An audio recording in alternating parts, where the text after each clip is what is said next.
Hi, this is Chris Garcia with MyTabletLife.com and the review of the Huawei Ideos S7 Android 2.1 tablet. This is a 7-inch Android 2.1 tablet. It is resistive touch and it has an 800 by 400 resolution. The screen, even though it is a resistive touch, is pretty good. Probably one of the better resistive touch screens I have used. You do have to put a little pressure on it, but it's much better than, say, the AUG GenTouch 78 that I also own. The viewing angles are also pretty good on this, especially when I compared it to the ViewSonic G tablet, which had horrible viewing angles. These are not that bad at all. Not as good as an iPad or the Samsung Galaxy Tab, but for the price of $299, I was very surprised with the overall build quality of this device. The screen, the casing is very nice. It does have a Qualcomm Snapdragon processor in it. It's running at 768 megahertz. This processor is capable of 1 gigahertz, so I don't doubt that we'll see this running at some faster speeds when some people get their hands on it. It's a great processor, the Snapdragon. It's used in lots of higher-end phones, so I don't think we'll have any issues with that. It also is capable of 720p video playback, so I'm sure that'll be great for a lot of people. Let's take a look at the hardware first. You see it's a 7-inch tablet. It weighs about 500 grams. It's 15.5 millimeters thick, so it's not a really light device, but it's not heavy either. It's great to hold. One of the nice things this device has in comparison to some is a kickstand. This is great for typing or for watching video. It's nice to have that kickstand there. On the front of the device, we have some standard Android buttons. You have your home, your menu, and your back. There's your ambient light sensor up there. On this side, you will see a call send and call end button. That's because this device is 3G capable. You can pop in your SIM card from either T-Mobile or AT&T and use this as a phone and your data. We are getting some reports that possibly on T-Mobile you're not getting 3G, you're just getting Edge, so it may only be AT&T that you get to use 3G on it. So we haven't got total word on that. We'll probably test it out on our own to see if that is the case, and we'll let you know. Also on this device there is a front-facing camera, and the one interesting thing about this is there's a trackpad. It's something you don't see on many tablets, which is kind of a nice addition, especially since it's resistive touch. To have the trackpad really gives that nice little touch, and you can select using that also. So that's kind of nice.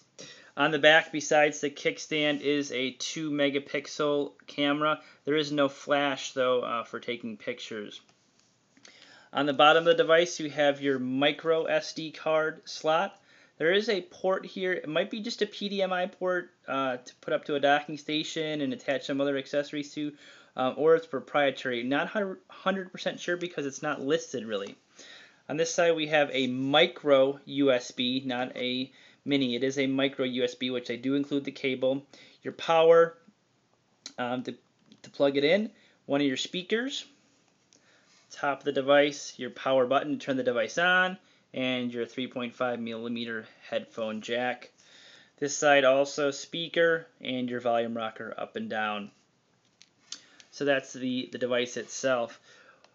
One of the things that is you'll notice about this device is the UI. It does have an overlay.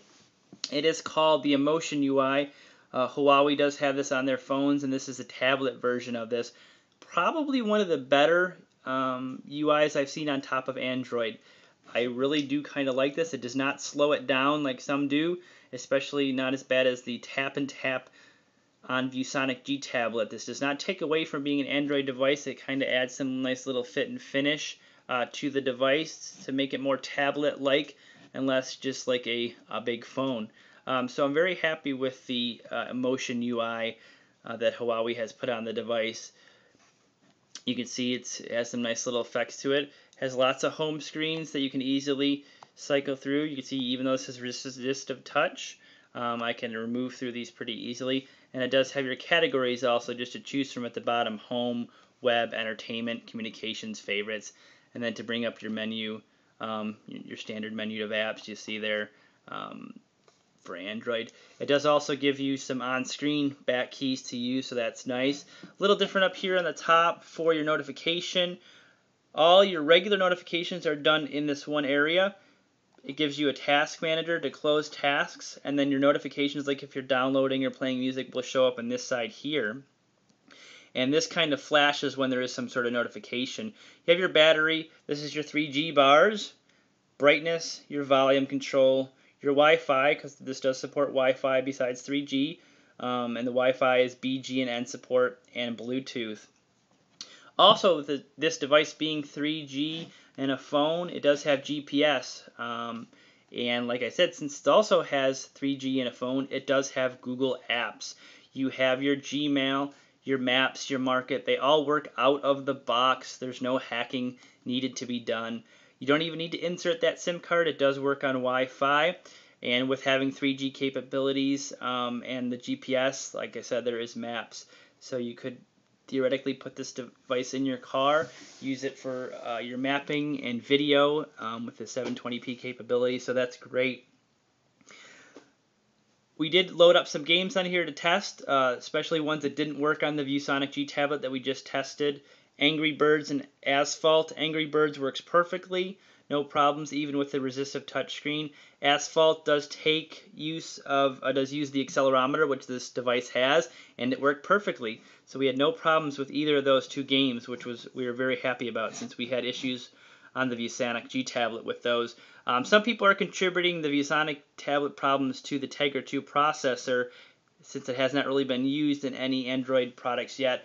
This has the Qualcomm Snapdragon processor, which is very popular with high-end Android phones, so I don't think we have any problems there. Some of the negatives of this device, like I said, I'm very happy with the build quality. The sound is an issue. The speakers, even at a very low setting, are pretty loud and get distorted really quick. That's kind of an issue. Maybe an equalizer program could help some of that out, but right now I do think it's a little bad on that it gets distorted so quickly. But what's weird is it's very high, very loud at such low settings. Battery life could be an issue. I think really, honestly, about 4 to 5 hours on Wi-Fi. I'm not sure with 3G, but 4 to 5 hours. I've read reports of people getting all day since it's been available in Europe, but in my test for the last few days, I'm really only getting about 4 to 5 hours. It is a user replaceable battery, so that is nice. This pops off back here, and you can have a second battery or replace it, so that's one of the benefits of this tablet. App storage is also another big issue. Only 180 megabytes of app storage is available. Even though this does have an 8 gigabyte of internal storage and it has an internal SD card, only 180 megabytes is allowed for apps. Hopefully maybe with an update that can be fixed, because that is very low. I'm kind of halfway through it already with just a few apps on there. Since it's only Android 2.1, we have heard promise of an update to Android 2.2 in the beginning of 2011. There's currently no flash on the device. That'll hopefully change once 2.2 is put on the device, since this is very capable of handling it with a Qualcomm processor. So right now you just have your standard web browser with Android, and but without the flash. So it loads pages pretty normal, pretty quickly on Wi-Fi. You'll see there. There's going to be no multi-touch because it is a resistive touch screen. So that's one of the negatives, no multi-touch, but I'm still happy with this screen.